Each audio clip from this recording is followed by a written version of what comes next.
अस्सलाम वालेकुम दोस्तों आज हम सुनहरी मास्क डब्बी बाज़ार में मौजूद हैं। इसको तलाई मास्क भी कहा जाता है। ये मस्जिद वज़ीर ख़ान के बाद बनाई गई और इसके बनने पे बहुत सारे क्वेश्चन रेज़ हुए और लोगों ने कहा कि इस कंजस्टेड बाज़ार में जो है इस मस्जिद की ज़रूरत नहीं है, जबकि मस्जिद वज़ीर ख़ान पहले ही मौजूद है। ये दोस्तों मस्जिद का तालाब है, आपके सामने है, कितना खूबसूरत नज़र आ रहा है। पहले इसको फ़िल करने का और तरीक़ाकार था, लेकिन अब डिफरेंट तरीके से इसको फ़िल किया जाता है। ये आज से कमो बेश 300 साल कबल पहले की मस्जिद है। ये इसका वज़ू खाना बनाया गया है।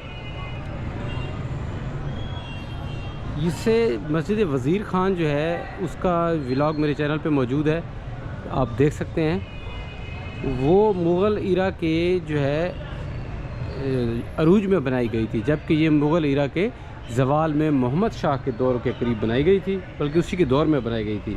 उस वक्त गवर्नर थे यहाँ के मीर मोइनुल मुल्क और नवाब बकारी ख़ान ने इस मस्जिद को कंस्ट्रक्ट किया था। इस मस्जिद के जो सिख एम्पायर के साथ हिस्ट्री है वो मैं आपको बताता हूँ।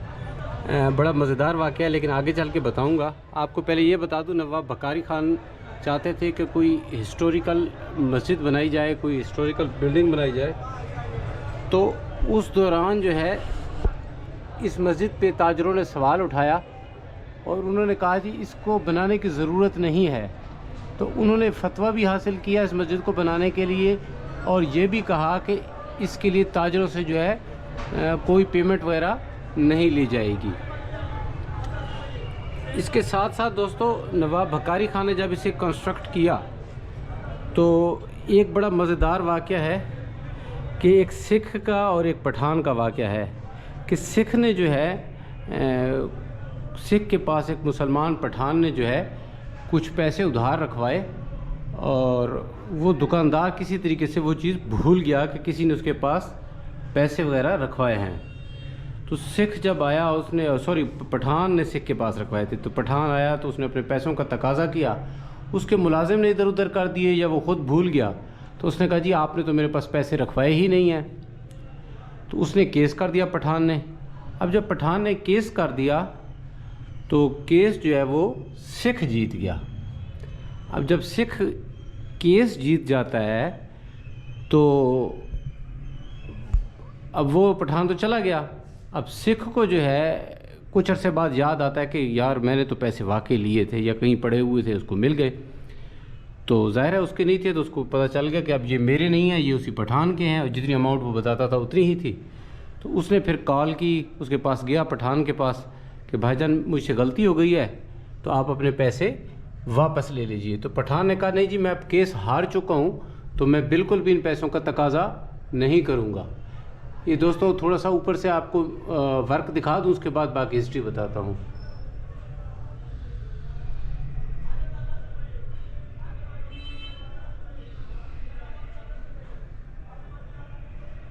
अच्छा, अब पठान ने क्या किया, पठान ने कहा भाई मैं तो नहीं लेता। जो था मुसलमान था, उसने सिख जो था तो सिख ने जो है अपने गुरु अर्जुन देव साहब को वो वाक़या पेश किया कि अब जो है इस तरह का वाक़या है, इस तरह पैसे थे मेरे पास, तो अब मैं इसका क्या करूं। उन्होंने कहा जी और तो कुछ नहीं हो सकता, इसकी हम इस तरह करते हैं, हम इसकी ना बाउली बना देते हैं इसके यहीं इस जगह के करीब, इसी डब्बी बाज़ार में। अब बाउली बन गई और फिर सिखों का दौर आ गया। अब जब बाउली भी बन जाती है, सिखों का दौर भी आ जाता है, तो एक सवाल और पैदा होता है कि मस्जिद के करीब बाउली तो बन चुकी है, अब अज़ान के वक्त, स्पेशली सुबह के अज़ान के वक्त जब सिखों का विश्राम का वक्त होता था तो यहाँ अज़ान होती थी, तो वो भी डिस्टर्ब होते थे, और जब उनके बैंड बाजे बजते थे तो यकीनी तौर पे मुसलमान भी जो है वो भी डिस्टर्ब होते थे। दोस्तों ये थोड़ा सा ना आप वेट करें, मैं आपके लिए एक काम कर रहा हूँ। आपको मस्जिद का नज़ारा दिखाने के लिए मैं एक एक्सटेंशन कर रहा हूँ इसकी। अच्छा, बाउली बना दी कि गुर्जर सिखों का असूल है, जहाँ कोई भी उनका जो है गुरु रहता है, कदम रखता है, वो उस जगह गुरुद्वारा तामीर कर देते हैं। अब बाउली बना दी गई सिखों की। बाउली बनाने के बाद अब जो इशू हुआ वही विश्राम का इशू बन गया। अब 1799 में इस जगह को टेक ओवर कर लिया किसने, महाराजा रंजीत सिंह ने उसका दौर था, लेकिन ये इलाका जो है कंजस्टेड था मुसलमानों से, मुसलमान यहाँ बहुत ज़्यादा थे। लेकिन हुकूमत किसकी कायम हो गई? सिखों की। तो अब सिखों ने कहा जी मुसलमान यहाँ अजान न दें क्योंकि उनकी डिस्टर्बेंस होती है। तो फैसला ये हुआ कि सिख जो हैं जो जाके सुबह के टाइम मुसलमानों को जगाएंगे और जगा कर मस्जिद के लिए मुसलमानों को जगाएंगे और मुसलमान जो है फिर वो नमाज़ पढ़ लेंगे। इस तरह सिखों की भी डिस्टर्बेंस नहीं होगी, मुसलमानों की भी नहीं होगी। ये बात तो तय हो गई। अब इशू ये हो गया कि जब सुबह सुबह सिख आते मुसलमानों को उठाते, अब आखिर कितने घरों में जा सकते थे और कितने टाइम जा सकते थे? चलो फजर की नमाज़ को ही ले लें तो बड़ा टफ था जाना। कुछ ही अरसे में उनको जो है अंदाज़ा हो गया कि ये मुसलमानों को सुबह उठाना सही नहीं है, इतना तकलीफ़ दे काम है और बंदा थक जाता है, तो इससे बेहतर है कि इनको अजान देने दी जाए। तो महाराजा रंजीत सिंह के पास ये वाक़या पेश हुआ और उन्होंने फ़ौरन फ़ैसला किया, क्योंकि वो भी चाहते थे कि उनकी जो सल्तनत है उसकी जो सबसे ज़्यादा आबादी है, पंजाब पे उनकी हुकूमत थी और पंजाब में सबसे ज़्यादा मुसलमान भी थे, हिंदू और सिख भी थे, लेकिन मुसलमानों की तादाद उस वक्त ज़्यादा थी। अगर नहीं भी थी तो एक बड़ी तादाद ज़रूर थी। तो उन्होंने मुसलमानों को फिर नमाज के लिए, फजर की नमाज के लिए अजान की इजाज़त दे दी। दोस्तों आपको इसका टेक्सचर दिखा लूँ, मज़ीद खूबसूरती, और उसके बाद आपको इसकी मज़ीद हिस्ट्री बताता हूँ।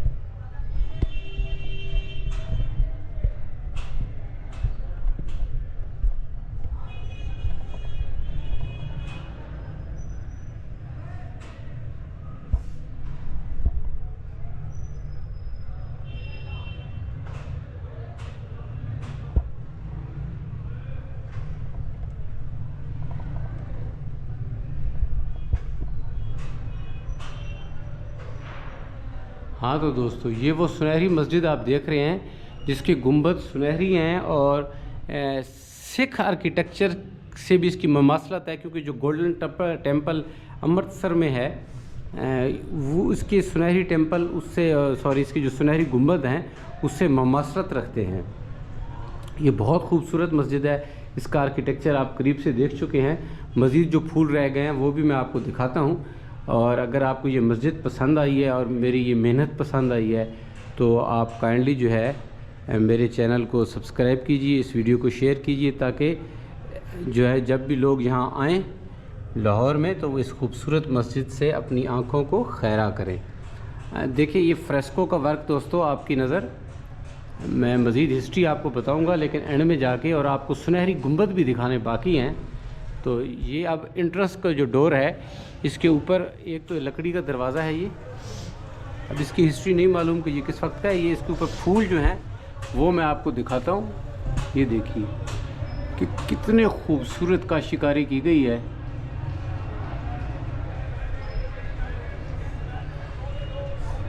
अब हम ज़रा एंट्रेंस के गेट की जायज़ा लेते हैं और ये चीज़ें आपको दिखाने की करीब से भी कोशिश करेंगे।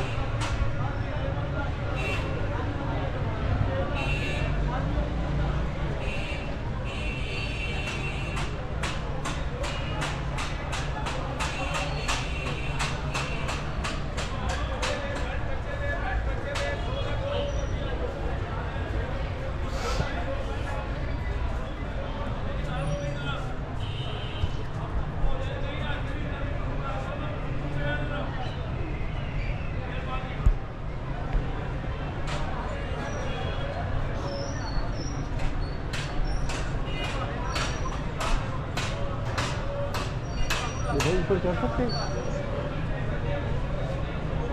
परमिशन नहीं चढ़ के कर सकते, पूछते हैं अंदर से, वो सीढ़ी लगी हुई है, चढ़ना तो मस्जिद के टेम्पल ही देखो, गुंबद भी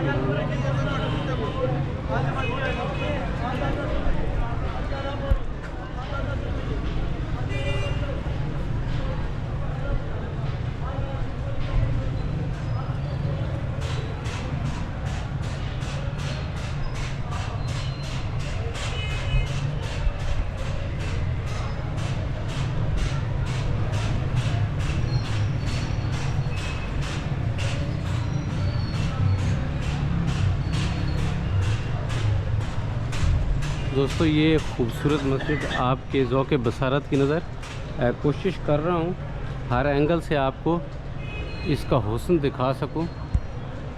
अभी मैं इसको फोकस करके भी आपको दिखाता हूं।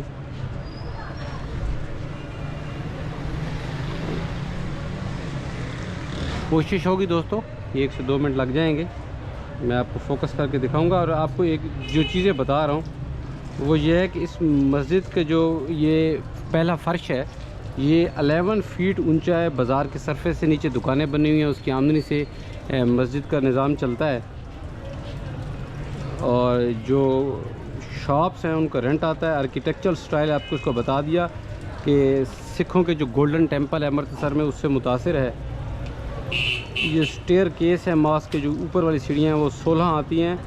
और मस्जिद को जो मीनार हैं वो 66 फीट की बुलंदी पे हैं, यानी कि 54 फीट जो हैं ये बुलंद है मस्जिद के मॉस्क। और ये जो इसका खूबसूरत सुनहरी कलर है ये किस कदर इंसान को जो है खैरा करता है, आँखों को कितना खूबसूरत लगता है, ये वही जान सकता है जो इसे अपनी आँखों से देख ले।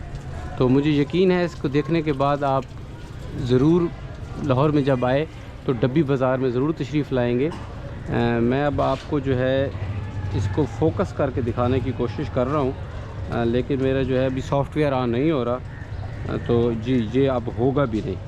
तो दोस्तों यहाँ मैं अपने व्लॉग का एंड करता हूँ। आपको जो है मज़ीद तो कुछ भी नहीं है देखने को। आप इस वीडियो को दोबारा देख लीजिए अगर आपको मस्जिद पसंद आई है तो। और इस वीडियो को शेयर भी कीजिए, लाइक कीजिए, कमेंट कीजिए। नेक्स्ट व्लॉग तक के लिए इजाज़त दीजिए। अल्लाह ने के मान।